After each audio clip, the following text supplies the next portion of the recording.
சின்ன வயசுலேருந்து கிட்டத்தட்ட செல்லுமணி சார் சொன்ன மாதிரி தான் ஒரு 42 வருஷங்களுக்கு முன்னால் நாங்கள் படித்தோம் ஒன்றா.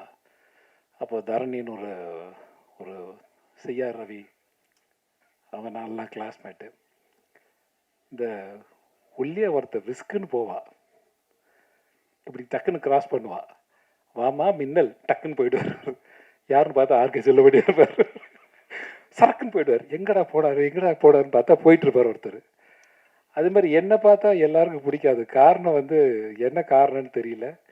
இன்ஸ்டியூட் போன உடனே என்னோட ரவுடித்தனத்தை ஆரம்பிச்சதான் நினைக்கிறேன். ஸோ இன்ஸ்டியூட்டில் ஃபஸ்ட்டு கால் எடுத்து வைக்க போகும்போது ஃபீஸ் கட்டலான்னு போகிறேன் இன்ஸ்டியூட்டுக்கு. போனால் இன்ஸ்டியூட்டுக்கு அன்றைக்கி லீவு. நானும் கேமராமேன் பண்ணிடு தரணி 3 பேர் தான் ஒன்றா போகிறோம். என்னடா இது லீவ் விட்டாங்களேன்னு சொல்லிட்டு அன்றைக்கி பார்த்தா அங்கே ஒரு இஷ்யூ போயிட்டு இருந்தது, ஸ்ரீலங்கன் ஒரு இஷ்யூ ஒன்று. ஸோ நேராக பாண்டவ திறந்து சாப்பிட்டுட்டு உட்காந்துட்ருக்கோம். ஸோ திரைப்பட அந்த நிகழ்வெல்லாம் பேசணுன்னா நீண்ட நெடிய நேரம் பிடிக்கும்ங்கிற காரணத்தால் நான் குறைச்சிக்கிறேன். என் நண்பன் அஃப்கோர்ஸ் ஆர்கே அது செல்லுமணி அவர்களாகட்டும் அல்லது ஆர் உதயகுமார் ஆகட்டும். உதயகுமாருடைய முதல் படம் நான் பண்ணும்போது, இப்போ கமல் சார் ஆஃபீஸ் இருக்குது இல்லைங்களா தேனாம்பேட்டையில், அதுதான் எங்களுடைய மணி ஐயரோட ஆஃபீஸ். அங்கே நாங்கள்லாம் அடிக்கடி மீட் பண்ணுவோம், பேசுவோம். அஃப்கோர்ஸ் பி வாசாரையும் நாங்கள் தான் மீட் பண்ணேன். ஸோ அதே கம்பெனியில் நான் ஹீரோ பண்ணுறேன் பாலைவன பறவைகள். ஸோ அது ஆர் உதயகுமார் பார்க்குறாரு. ஆர் உதயகுமார் அந்த படம் கிடைக்கும்போது அப்போ அவருக்கு திருமணம் ஆகலை. ஸோ இந்த படத்தை சக்ஸஸ் பண்ணிட்டு தான் நான் திருமணம் பண்ணுவேன்னு ஒரே அடம் பிடிச்சிட்டு இருந்தார். அவர் நாங்கள்லாம் சேர்ந்து ஒர்க் பண்ணி கொடுத்தோம் அந்த படம். ஸோ இது எனக்கு ஷூட்டிங் கூப்பிட்றாரு ஒரு நாள். ஷூட்டிங் பண்ணலான்னு போது நடிகர் கார்த்திக் டேட் கொடுத்துட்டாரு, நீ வந்தால் நல்லா இருக்குன்னு சொல்லும்போது எனக்கு 104 டிகிரி ஜுரம். நான் சொன்னேன், முடியலடா என்னால். என்னை அப்படியே கை காலை பிடிச்சி தூக்கிட்டு போகிறாங்க. தூக்கிட்டு போய் காரில் வச்சு என்னை எங்கே கொண்டு போகிறாங்கன்னா போரூர் வரைக்கும் கொண்டு போகிறாங்க. இந்த ராமச்சந்திர மெடிக்கல் காலேஜ் இருக்குல்ல, அங்கே. அது அன்கன்ஸ்ட்ரக்டட் பில்டிங். இப்போ சொன்னார்ல அவர், அதான் ஒரு சர்க்கிள் மாதிரி இருக்கும். இப்போ கூட அது இருக்குது, நான் பார்த்தேன். அதில் கேமரா சிவிதான் கேமரா ஒரு அப்படியே அப்போ இங்கே ஃபிலிம் பை ஃபிலிம் ஸ்டூடெண்ட்னு போடுவாங்க எங்கள் திரைப்பட கல்லூரிக்கு. எங்களுக்கு ஒரு கான்ஃபிடென்ட் என்னன்னு கேட்டிங்கன்னா, அப்போ பக்கபலமாக எல்லோரும் இருந்தாங்கன்றது வேறு விஷயம். ஸோ ஒரு லென்த்தி ஷாட் வச்சோம்னா சூப்பராக இருக்கும். அந்த மாதிரி ஒரு லென்த்தி ஷாட் ஒன்று வைப்போம். இங்கேருந்து கேமரா அப்படியே க்ரைன் போனால் க்ரைன்லேருந்து டவுன் வரும், இங்கேருந்து மேலே போகும். ஒரு நாள் முழுக்க இந்த ஷாட்டை தான் எடுத்துகிட்டு இருந்தா. என்னை ஓட விட்டு நான் சொன்னேன், சொல்லுங்க முடியலடா எனக்கு. அப்படி ஒரு படம் பண்ணோம். ஸோ டெடிக்கேஷன் என்பதை நான் அன்றைக்கு கற்றுக்கொண்டேன். அதே போல் ஆர்கே செல்லுமணி சொல்லலாம். அவருடைய முதல் படம் அவர் படம் கிடைக்கும்னு ஆசைப்பட்டேன். பட் நான் கொஞ்சம் பிஸியாக இருந்த நேரம். ஸோ இந்த படம் நான் பண்ணுறேன்டா பக்கத்துலேயே ஆஃபீஸு 13 ராஜாபாத ஸ்ட்ரீட், 14 ராஜாபாத ஸ்ட்ரீட். அப்போ புலனசாரணி படம் பண்ணும்போது இப்படி ஒரு கேரக்டர் இருக்கும். ஆட்டோ சங்கர் யாருன்னா, ஆட்டோ சங்கர் உங்களுக்கு தெரிஞ்சிருக்குன்னு நினைக்கிறேன். எங்கள் இன்ஸ்டியூட்லேருந்து தரமணிலேருந்து ஒரு பாலம் இருக்கும், நடந்து போகிற பாலம் ஒன்று இருக்கும். அந்த பாலம் தாண்டி போகுது, ரோடு ஆகிடுச்சு. இப்போ 2 ரோடு ஆகிடுச்சு. அது தாண்டி போனால் அவர் இருக்கிற இடம். நாங்கள்லாம் பார்த்துருக்கோம் அப்போல்லாம், என்னடா இது அப்படின்னு சொல்லிட்டு அவர் கேரக்டர் எனக்கு கொடுக்குற நம்பர் ஒரு ஜாலியாக பண்ணோம் அந்த கேரக்டர். ஸோ அந்த படத்தை பண்ணும்போது உண்மையாக ஒரு நாள் படம் பண்ணும்போது செல்லுமணி சார் சொன்னது கரெக்டு தான். ஸோ முழுக்க அந்த படத்திற்காக வாழ்ந்தவன் என்று சொல்லலாம். என்னை இந்த கேரக்டர் எப்படி பேசினா நல்லா இருக்குமா, இப்படி பேசினா நல்லா இருக்குமான்னு என்னை தூரத்துலேருந்து பார்த்து ரசிப்பார். ஆர்கே செல்லுமணி பார்த்துட்டே இருப்பார், என்னை பார்த்துட்டே இருப்பார். ஸோ நான் பண்ணுறதெல்லாம் ரசிப்பார். ஸோ எனக்கு ஒரு இடம் கொடுத்த இயக்குனர் நான் ஒரு நன்றி சொல்லவே இல்லை அவருக்கு. இந்த நேரத்தில் நன்றி சொல்கிறேன். Thank you RK Chellumani. இன்றைக்கி என் நண்பனாக இருந்து எனக்கு ஒரு இடம் கொடுத்ததுக்கு ரொம்ப மிக்க நன்றி. அதே போல் ஆர்கே செல்லுமணி சார் சொன்னார், நான் பார்க்குறதுக்கு ஒரு மாதிரி இருப்பேன், சட்டையெல்லாம் ஒரு மாதிரி போட்டிருப்பேன், அதனால் என்ன யாருக்கும் பிடிக்காது அப்படின்னு சொல்லுவார். உண்மைதான் சார். நீங்கள் யதார்த்தமாக வாழ்ந்தீங்க. யதார்த்தமாக ஆர்கே செல்லுமணி ரொம்ப யதார்த்தமான ஒரு மனிதர். அதே மாதிரி ஆர் உதயகுமார் ரொம்ப யதார்த்தமான ஒரு மனிதர். நான் ஆர்கே செல்லுமணி வந்து ஒரு தடவை ஆஃபீஸுக்கு போயிருந்தேன். எப்படா இருக்க அப்படின்னு கேட்கும்போது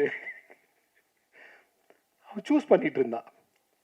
இந்த நம்ம இந்த இதெல்லாம் கூடார மாதிரி இருக்கும்ல, இந்த ஸ்போர்ட்ஸுக்கெல்லாம் பண்ணுவாங்கல்ல, அந்த மாதிரி ஜிப்பெல்லாம் வச்சுட்டு, ஜிப் திறந்தால் உள்ளே முடிச்சுக்கலாம், அது அந்த மாதிரி வச்சுட்டு, அப்புறம் வந்து காலை உள்ளே விட்டு படுத்துக்கணும் அப்படின்ற மாதிரி இதெல்லாம் செலக்ட் பண்ணிட்டு இருந்தார்.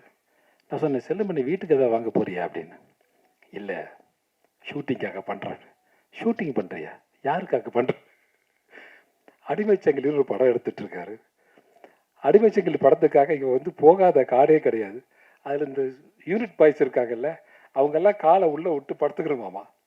எங்களுக்கெல்லாம் கொஞ்சம் பெரிய டென்ட்டுனா அப்போ அந்த ஸ்போர்ட்ஸ் டென்ட் மாதிரி இருக்கும்ல, அது உள்ளே படுத்துக்கணுமாமா. இது வந்து செலக்ட் பண்ணிட்டு இருக்கான் சீரியஸாக.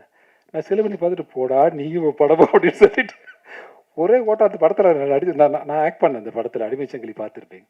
அது உண்மையாகவே எங்களை அடிமையாகவே ஆக்கிட்டார்.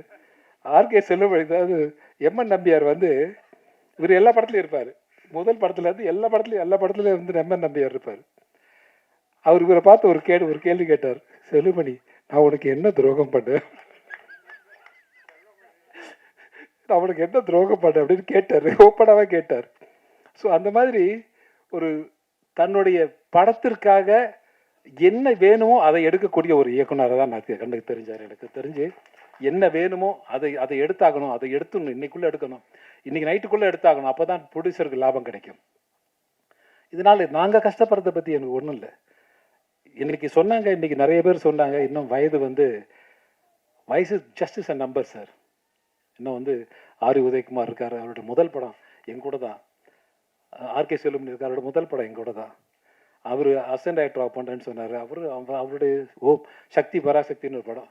அந்த படம் வந்து ராமநாராயண் சாரோட நான் நடிக்கணும்னு ரொம்ப ஆசைப்பட்டேன். என்ன அந்த படத்தில் வந்து ஹீரோவும் நான் தான், வில்லன் நான் தான். அவங்களா நல்லா இருக்கும் அந்த படம். சின்ன கரெக்ஷன் சார்.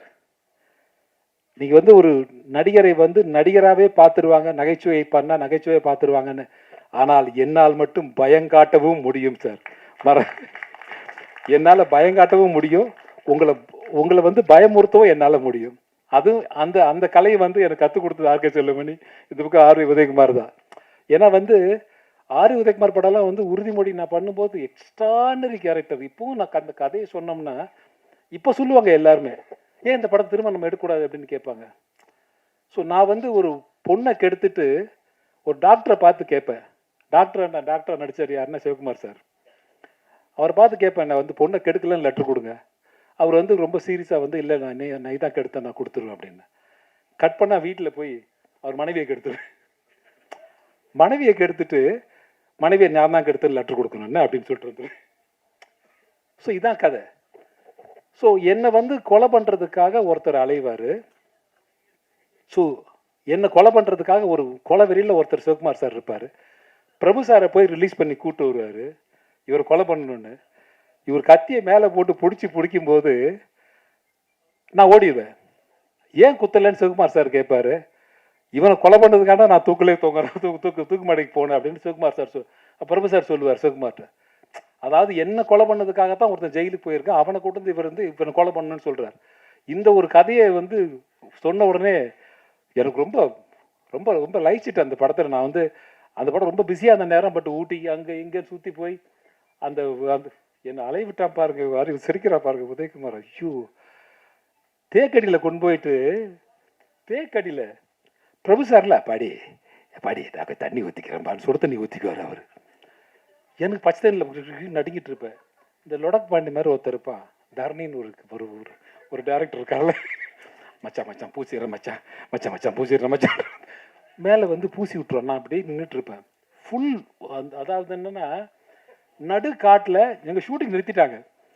நடு காட்டில் தேக்கடியில் ஷூட்டிங் பண்ணிட்டு இருந்தாங்க ஆர் உதயகுமார். எனக்கு என்னன்னா, அந்த உள்ள தள்ளி காட்டுக்குள்ளே எங்களை தள்ளி கதவு மூட்டு காட்டுக்கு ஒரு தோட்டக்கார மாதிரி போயிட்டு வர்றாரு. அவர் கதவை மூடிட்டு இந்த கம்பி போடுவாங்கல்ல, அந்த கம்பி ராடெல்லாம் போட்டுட்டு போயிடுவார். போனாருன்னா அடுத்த நாள் காலை தான் அவர் எழுப்பி கூப்பிட்டு வரணும். ஒரு நாள் எங்களுக்கு 2 மணிக்கு ஷூட்டிங் முடிச்சு, நைட்டு 2 மணிக்கு 3 மணிக்கு முடிஞ்சிச்சு. எனக்கு பிரபு சார் சிவகுமார் சார்க்கலாம். நாங்கள் போய் இவரை எழுப்பி கூப்பிட்டு வந்து கேட்டை திறந்து வெளியில் போகிறோம். நான் சொன்னேன், உதய் இந்த மலை டேயில் பார்த்துட்டு இந்த மலையெல்லாம் பார்த்துட்டு நீ ஷூட்டிங் பண்ணி இந்த இடத்துல பள்ளம் நோண்டுறோம், இந்த இடத்துல ஒரு குடிசை போடுறோம், செட்டு போடுறோம், சூப்பராக இருக்கும் அப்படின்னு எடுத்துட்டீங்க. இதை பல்லாவரத்துலேயே பண்ணியிருக்கலாமாடா, எதுக்குடா இவ்வளோ தூரம் வந்து அப்படின்னு உதய் சிரிச்சிட்டு இருக்கா உட்காந்துட்டு. என்னன்னு கேட்டிங்கன்னா, மலைக்கெல்லாம் லைட் பண்ண முடியாது, நாங்கள் அந்த ரோடுக்கு மட்டும் லைட் போட்டிருக்கோம். இவ்வளோ பெரிய வண்டுங்க, அந்த காட்டில் லைட்டே பார்த்ததில்லை. வண்டு வந்து டிஸ்குன்னு அடிக்கும், டிஸ்குன்னு அடிக்கும். இங்கே வந்து அடித்தோடனே அப்படியே நின்றுருப்பேன். நான் வந்து ஃபுல் சகதி, என் ஃபேஸ் தெரியக்கூடாது, கதைப்படி என் ஃபேஸ் தெரியக்கூடாது. என் ஃபேஸ் தெரிஞ்சுன்னா ஹீரோக்கு என்ன யாருன்னு தெரிஞ்சிடும். அவர் தண்ணியில் முக்கி விட்டு எடுக்கும்போது அதை பேட்ச் ஒர்க் பண்ணிட்டு இருக்கா. எங்கள் திருவள்ளூரில் வந்து ஒரு இடத்துல பேட்ச் ஒர்க் பண்ண ஒரு ஃபிஷிங் ஒரு நர்சரி மாதிரி, அதில் வந்து என்னை முக்கி எடுக்கணுமாமா. முக்கி எடுத்தா என் மேலே பூரா புழு ஓடிட்டு இருக்கு, மீன் புழுலாம் ஓடிட்டு இருக்கு. செல்லுபடி நான் சொன்னேன், உதயகுமார் விட்டுரு, பிரபு சார் முக்கிய படி எப்படி ஒரு முக்கிய எடுத்துடுறேன். முக்கி எடுக்கிறார் என்னை போட்டு. எனக்கு ஐயோ, உண்மையாக சொல்ல போனால் இன்றைய வரை நான் திரையுலகத்தில் இருக்கிறேன் என்று சொன்னால் அதற்கெல்லாம் அடித்தளம் போட்டது இவங்க 2 பேரும் தான். நான் பார்த்திபன் சார் ஷூட்டிங்கில் இருக்கேன் இந்த வாகினி ஸ்டுடியோவில். நைட்டு வந்து லேட் ஆகும் சார்னு சொல்கிறாங்க. நான் பரவாயில்லன்னு விட்டுட்டேன். பரவாயில்ல சார், எவ்வளோ நேரம் ஆகும், ஒரு 10:30 11 o'clock ஆகிடும் சார். சரி பரவாயில்ல, 11:30 ஆனாலும் பரவாயில்ல. ஒரு நாள் திடீர்னு வந்து ஒரு அசிஸ்டன்ட் வந்து, சார் உங்களுக்கு முடிஞ்சுது சார் அப்படின்றார். முடிஞ்சுது அப்படின்னு 8:30 மணி இருக்கும், 9 மணி இருக்கும். முடிஞ்சுது அப்படின்னு, முடிஞ்சுது சார் உங்களுக்கு முடிஞ்சு சொல்லிட்டேன். நான் உங்களுக்கு டவுட் கன்ஃபார்ம் பண்ணுறேன், முடிஞ்சுது சார்னு சொல்கிறாங்க. சரி சார், தேங்க்யூ சார், நான் கிளம்புறேன் அப்படின்னு பார்த்து சார் சொல்கிறேன். பாய் சொல்லிட்டு வீட்டுக்கு வரேன். திரும்ப ஒரு அசிஸ்டன்ட் ஓடி வரார். ஓடி வந்து, சார் நாளைக்கு டேட்டு கேட்டிருந்தோம் உங்ககிட்ட, அந்த டேட்டு நாளைக்கு வேணாம் சார், ஃப்ரீ பண்ணுறாரு என்ன. நாளைக்கு வேணாமா உங்களுக்கு? வேண்டாம். அப்படியா சார், நாளான்னைக்கு வேண்டாம் சார். So nice, thank you. இன்னொரு ஃபோன் வருது எனக்கு, அதில் என் தகப்பனார் தவறிட்டார் அப்படின்னு. ஸோ அவர் எவ்வளோ சினிமாவை நேசிச்சிருக்காரு. அவருடைய சாவுக்கு நான் போகணுன்றதுக்காக எனக்கு 2 hours முன்னாடியே என்னை வந்து சினிமாவிலேருந்து என்னை வந்து ரிலீவ் பண்ணிவிட்டு 2 daysக்கு அவர் டெட் பாடி கூட இருக்கணுன்றதுக்காக 2 daysக்கு எனக்கு ஷூட்டிங்கே என்னை விட்டுட்டு என்னை விட அதிகமாக நேசித்தவர் என்னுடைய தகப்பனார் என்று எனக்கு தெரிகிறது. என்னை விட அதிகமாக நேசித்தவர் எங்கள் அப்பா. இவன் இருந்தால் இந்த இந்த திரையுலகம் நன்றாக, நான் இன்றைக்கு நடிகராக நிற்கிறேன் என்று சொன்னால் அதற்கு அவரும் ஒரு காரணம். இதெல்லாம் வந்து அன்றைக்கி நைட் பௌர்ணமி தான், அந்த பௌர்ணமி விழா நடக்குது, இந்த பாமக விழா நடக்குது. அந்த விழாக்கு நான் போயிட்டுருக்கேன். அந்த விழா தாண்டி தான் மகாபலிபுரம் வழியாக இந்த பக்கம் போனால் ஈஸியாக போயிடலாம். ஸோ நான் வீட்டுக்கு போய் தான் கிளம்பி போகிறேன். அப்போ எங்கள் தகப்பனாரோட டெட் பாடியை பார்க்குறேன். பார்த்துட்டு நான் சொன்ன ஒரே விஷயம், உங்கள் கூட இருக்குன்றதுக்காக ஷூட்டிங்கெல்லாம் எனக்கு ஃப்ரீ பண்ணிங்களாப்பா அப்படின்னு கேட்டேன் என் தகப்பனார்கிட்ட.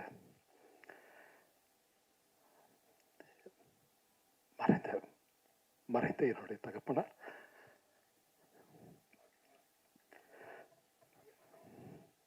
தேங்க்யூ அப்பா. இதெல்லாம் வந்து யாரும் சொல்ல மாட்டாங்க. இது ஒரு பெரிய நடிகராக இருந்தால் பெரிய விஷயமா மாறும். இன்றைக்கி ஆர்கே செல்லுமணி சார் சொன்ன மாதிரி ஒரு சராசரி நடிகன் இன்றைக்கி எங்களை முடிவு பண்ணுறது, என்ன முடிவு பண்ணுறது குறிப்பாக சொல்லலாம். எனக்கு போட்டியே இல்லைன்னு நினைக்கிறீங்க நீங்கள். இந்த படம் பார்த்தீங்களா, இந்த மெட்ராஸ் மாஃபியா கம்பெனி, இந்த இடத்துக்கு என்னை தள்ளிவிட்டது யாருன்னு நினைக்கிறீங்க? முதுகு பூரா காயம் சார், ரத்தம், வடுக்கல், என்னை குத்தி குத்தி குத்தி கொலை பண்ணிட்டாங்க. என்னை வந்து ஒரு படம் வீட்டுக்கு வந்து பேசுவாங்க, பேசிட்டு போவாங்க, அந்த படம் வந்து மிஸ் ஆகும், ஏதோ ஒரு காரணம் இருக்கும். யார் காரணம் என்று சொன்னால் அந்த படத்தோடைய கதாநாயகனாக இருக்கலாம், யாரோ ஒருத்தங்க இருக்கலாம், அவங்க முடிவு பண்ணுவாங்க இந்த கேரக்டருக்கு இவர் இருந்தால் கரெக்டாக இருக்கும், வேறு யாராவது வேணாம். ஸோ இந்த இடத்துக்கு என்னை தள்ளி விட்டுறதற்கு வேறு வழி தெரியல சார். எனக்கெல்லாம் வேறு வழி தெரியல உண்மையாகவே. இந்த மெட்ராஸ்கா இந்த படத்தில் நான் லீட் ரோலை பண்ணியிருக்கேன். அஃப்கோர்ஸ் லீட் ரோல், கதாநாயகன் கிடையாது, கதையினுடைய நாயகன், அவ்வளோதான். ஸோ அதனால் வந்து தயவு செய்து வந்து கலையை கலையாக பாருங்கள்.